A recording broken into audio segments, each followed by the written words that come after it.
Hello, എല്ലാവർക്കും മെഡ്കോഡ് ക്ലാസ്സസിലേക്ക് സ്വാഗതം. ഈ ഒരു ചാനൽ മെഡിക്കൽ കോഡിംഗ് പഠിച്ചുകൊണ്ടിരിക്കുന്നവർക്ക് വേണ്ടിയിട്ടുള്ളതാണ്. അതായത് അവർക്ക് പഠിച്ചുകൊണ്ടിരിക്കുന്ന കാര്യങ്ങൾ ഒന്നുകൂടെ റിവൈസ് ചെയ്യാനും റിഫ്രഷ് ചെയ്യാനും കുറച്ചും കൂടെ മനസ്സിലാക്കാനും വേണ്ടിയിട്ട് ഈ ചാനൽ ഹെൽപ്പ് ചെയ്യുമെന്ന് ഞാൻ വിചാരിക്കുന്നു.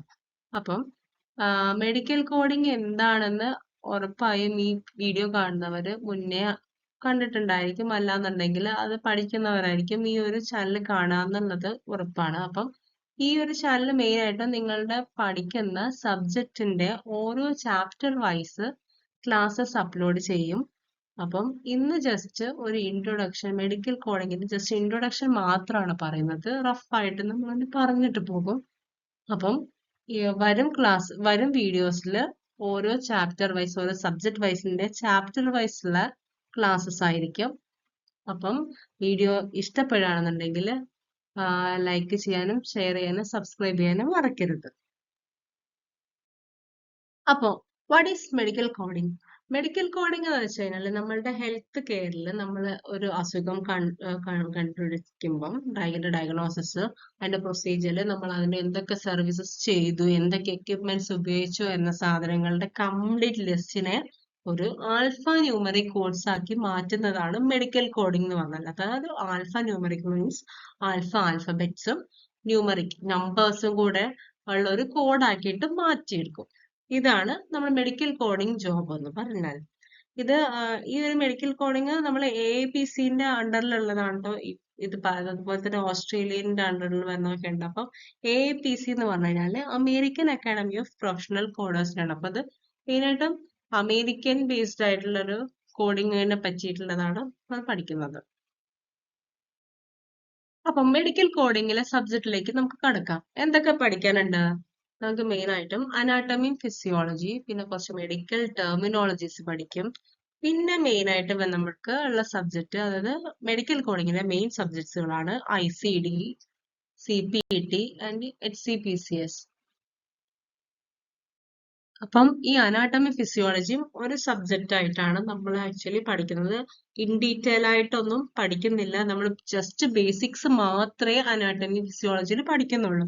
പക്ഷെ അത് നമുക്ക് ഇമ്പോർട്ടന്റ് ആണ്. കാരണം മെഡിക്കൽ കോഡിംഗ് ആണല്ലോ. ഡോക്ടേഴ്സ് ഡയഗ്നോസ് ചെയ്ത് അവര് ട്രീറ്റ്മെന്റ് പ്ലാനും കാര്യങ്ങളും പറയുമ്പോൾ ആ ഡയഗ്നോസ് ചെയ്ത സാധനം എന്താന്ന് നമുക്ക് മനസ്സിലാവണമെന്നുണ്ടെങ്കിൽ നമ്മൾ ആദ്യം എന്താണ് നമ്മളുടെ ഹ്യൂമൻ ബോഡിയുടെ സ്ട്രക്ചേഴ്സ് എന്തൊക്കെയാണെന്നും ഉള്ളിൽ എന്തൊക്കെ ഓർഗൻസ് ഉണ്ടെന്നും അതിന്റെ ഫങ്ഷൻസ് എന്താണെന്നും പഠിക്കണം.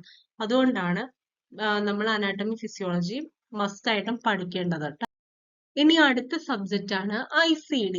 ICD എന്ന് പറഞ്ഞാല് ഇന്റർനാഷണൽ ക്ലാസിഫിക്കേഷൻ ഓഫ് ഡിസീസ്. അതൊരു ബുക്കാണ്. അത് 10cm എന്ന് പറയുന്നത് 10th എഡിഷൻ ക്ലിനിക്കലി മോഡിഫൈഡ് ആയിട്ടുള്ളതാണ് ICD എന്ന് പറഞ്ഞാൽ. അപ്പൊ ഈ ICD ബുക്കിൽ എന്തായിരിക്കും? നമ്മൾ ഡിസീസ് ഏതാന്ന് കണ്ടുപിടിക്കാൻ ഡിസീസിന്റെ കോഡ്സ് ആയിരിക്കും ഈ ICD ബുക്കിൽ ഉണ്ടാവുക. അത് WHO ആണ്, വേൾഡ് ഹെൽത്ത് ഓർഗനൈസേഷൻ ആണ് ഡെവലപ്പ് ചെയ്തത് 1983. ഇത് പറഞ്ഞാൽ നമ്മൾ ഡയഗ്നോസിസ്, നമ്മളെ അസുഖങ്ങളൊക്കെ കാറ്റഗറൈസ് ചെയ്ത് വെച്ചിരിക്കുന്നത് ഈ ICD ബുക്കിലാണ്. ഇതിനൊരു ആൽഫബറ്റിക് ഇൻഡെക്സും ഉണ്ട്, ടാബുലർ ലിസ്റ്റും ഉണ്ട്. നമ്മൾ ICDനെ പറ്റി ഡീറ്റെയിൽ ആയിട്ട് വേറെ ക്ലാസ്സുകളിൽ പറയും. അപ്പൊ അതിനെ പറ്റി നമ്മൾ ഡീറ്റെയിൽ ആയിട്ട് എന്തായാലും പഠിക്കും. ഇതൊരു ആൽഫ ന്യൂമറിക് കോഡാണ്. ഇതിൽ ആൽഫബറ്റ്സും നമ്പേഴ്സും കൂടെ ഇൻക്ലൂഡ് ആയിട്ടുള്ള കോഡായിരിക്കും. അതായത് മിനിമം 3 ക്യാരക്ടേഴ്സും മാക്സിമം 7 ക്യാരക്ടേഴ്സ് വരെയാണ് ഈ ഒരു ICD ബുക്കിലെ ഒരു കോഡിന് ഉണ്ടായിരിക്കുക. അത് നമുക്ക് വഴിയെ പറയാം. ഒരു എക്സാമ്പിൾ നമ്മൾ കൊടുത്തിരിക്കുന്നു B20. നമ്മൾ HIV ഹ്യൂമൻ ഇമ്മ്യൂണോ ഡെഫിഷ്യൻസി വൈറസിന്റെ കോഡാണ് നമ്മൾ B20. ഈ കോഡ് അത് ICD കോഡാണ്. അപ്പൊ ഇതുപോലെ ഓരോന്നിനും ഓരോ കോഡുകളുണ്ട്. അത് വഴിയെ നമ്മൾ പഠിക്കും. ഇനി അടുത്ത സബ്ജക്റ്റ് ആണ് CPT, അതായത് കറന്റ് പ്രൊസീജിയർ ടെർമിനോളജി. ഈ ഒരു സബ്ജക്റ്റിൽ നമ്മൾ എന്തൊക്കെ പ്രൊസീജിയർ ആണോ പേഷ്യന്റിൽ ചെയ്തിരിക്കുന്ന ആ പ്രൊസീജിയറിനുള്ള എല്ലാ കോഡ്സും CPT ബുക്കിലായിരിക്കും ഉണ്ടാവുക. ഇത് ഡെവലപ്ഡ് ബൈ AMA ആണ്, അമേരിക്കൻ മെഡിക്കൽ അസോസിയേഷൻ ആണ് CPT ഇൻട്രൊഡ്യൂസ് ചെയ്തത്. ഇതിൽ 5 കോഡ്സ് ആയിരിക്കും ഈ ഒരു ടെക്സ്റ്റ് ബുക്കിൽ ഉണ്ടാവുക. ICD-യിലാണെന്നുണ്ടെങ്കിൽ എന്തായിരുന്നു ഡിസീസസ്, CPT-യിലാണെങ്കിൽ പ്രൊസീജിയേഴ്സ് ആയിരിക്കും ഉണ്ടാവുക. ഒരു എക്സാമ്പിൾ നോക്കൂ. 69200 എന്ന് പറഞ്ഞു കഴിഞ്ഞാൽ removal of foreign body from external year, ഇതിന്റെ കോഡാണ്. അങ്ങനെ അതുപോലെയാണ് ഓരോ കോഴ്സും എടുക്കുക. ഇപ്പൊ വേറെ എന്തെങ്കിലും പ്രൊസീജിയർ ചെയ്ത് കഴിഞ്ഞാൽ, ഇപ്പം എന്തെങ്കിലും സർജറി, എന്ത് സർജറി ചെയ്താലും, ബൈപ്പാസ് സർജറി ആണെന്നുണ്ടെങ്കിൽ, ഹാർട്ടിൽ ബൈപ്പാസ് സർജറി ചെയ്തിട്ടുണ്ടെങ്കിൽ അതിനും കോഡ്സ് ഉണ്ട് ഇതുപോലെ. അപ്പൊ ഇങ്ങനെ നോക്കിയിട്ട് എന്തൊക്കെ പ്രൊസീജിയർ ആണോ ചെയ്തത് അതിനൊക്കെ ഈ CPT-ന്ന് വേണം നമ്മൾ കോഡ് എടുക്കാൻ. ഇനി അടുത്ത സബ്ജക്റ്റ് ആണ് HCPCS, health care procedural coding system.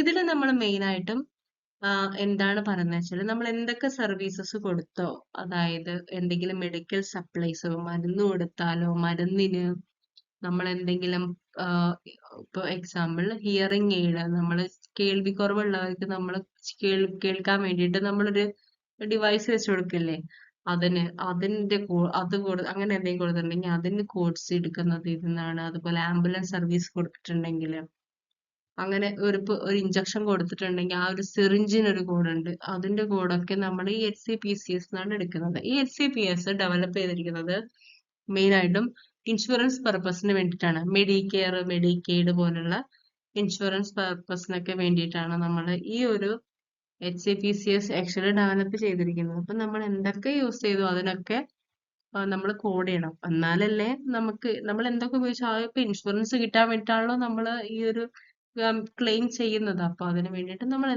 എന്തിനൊക്കെ നമ്മൾ യൂസ് ചെയ്തിട്ടുണ്ടോ അതിനെല്ലാം വേണ്ടിയിട്ടുള്ള ക്യാഷ് കിട്ടാൻ വേണ്ടിയിട്ടാണ് ആക്ച്വലി ഇങ്ങനെ ചെയ്യുന്നത്. അപ്പം നമ്മളുടെ എന്തൊക്കെ പ്രൊസീജിയർ ചെയ്താലും, അതിന് എന്തൊക്കെ സപ്ലൈസ് കൊടുത്താലും, അപ്പൊ ഈ സപ്ലൈസ് നമ്മൾ HCPCS എന്നും, മെഡിക്കൽ പ്രൊസീജിയേഴ്സ് എന്തെങ്കിലും ചെയ്ത് കഴിഞ്ഞാൽ CPT എന്നും, എന്താണ് അസുഖം എന്നുള്ളത് അത് നമ്മൾ ICD എന്നുമാണ് നമ്മൾ കോഡ് എടുക്കുക. അപ്പൊ ഇങ്ങനെയാണ് കോഡിങ് എടുക്കുന്നത്. അപ്പൊ നമുക്ക് 3 സബ്ജക്റ്റ് ആണ് കോഡിങ് സബ്ജക്ട്സ് ആയിട്ടുള്ളത്. അനാട്ടമി നമ്മളുടെ ബേസിക്, നമ്മളുടെ മെയിൻ, അതായത് നമ്മൾ ഫുൾ സ്ട്രക്ചർ പഠിക്കാൻ വേണ്ടിയിട്ടാണ് നമ്മൾ അനാട്ടമി പഠിക്കുന്നത്. അതുപോലെ മെഡിക്കൽ ടെർമിനോളജി പഠിക്കും. മെഡിക്കൽ ടെർമിനോളജി എന്ന് പറഞ്ഞു കഴിഞ്ഞാൽ നമ്മൾ അതായത് ഡോക്ടേഴ്സിന്റെ മെഡിക്കൽ ഒരു ലാംഗ്വേജ് ഉണ്ട് ആക്ച്വലി. അതായത് ഇപ്പം ഓരോ കാര്യങ്ങൾക്കും, അതായത് എക്സാമ്പിൾ ഹാർട്ടിന് മെഡിക്കലി നമ്മൾ കാർഡിയോ എന്നാണ് പറയാം, അതുപോലെ കിഡ്നിക്ക് റീനൽ എന്നാണ് പറയാം. അങ്ങനെ കുറച്ച് ടെർമിനോളജീസ് ഓരോന്നിനും ഉണ്ട്. അപ്പം അതെല്ലാം നമ്മൾ പഠിക്കും. അത് മെഡിക്കൽ ടെർമിനോളജീസിന് വേറൊരു ക്ലാസ് എന്തായാലും എടുക്കും. അപ്പം ഇത്രയാണ് നമുക്ക് മെഡിക്കൽ കോഡിങ്ങിന്റെ ജസ്റ്റ് ഇൻട്രൊഡക്ഷൻ നമ്മൾ പറഞ്ഞിട്ടുണ്ട്. അപ്പം ഇനി അടുത്ത ക്ലാസ് നമ്മൾ ഇനി അടുത്ത ക്ലാസ്സിൽ നമ്മൾ ബാക്കി ഡീറ്റെയിൽ ആയിട്ട് പറയും. അപ്പം എല്ലാവർക്കും ക്ലാസ് ഇഷ്ടപ്പെട്ടു എന്ന് വിചാരിക്കുന്നു. നമ്മളിപ്പോൾ മെഡിക്കൽ കോഡിങ്ങിന്റെ ഇൻട്രൊഡക്ഷൻ മാത്രമാണ് പറഞ്ഞെടുക്കുന്നത്. ഇനി അടുത്ത് നമ്മൾ ഓരോ സബ്ജക്റ്റിലേക്ക് കിടക്കാം. നമ്മൾ ആദ്യം അനാട്ടമിയും ഫിസിയോളജിയും ആയിരിക്കും നമ്മൾ ആദ്യം എടുക്കുന്നത്. അപ്പം ഇനി ഓരോ ചാപ്റ്റർ വൈസ് നമുക്ക് പഠിക്കാം. So everybody stay tuned. Next class will be about anatomy and physiology introduction ആയിരിക്കും. അപ്പൊ എല്ലാവരും കാണാൻ വെയിറ്റ് ചെയ്യുക.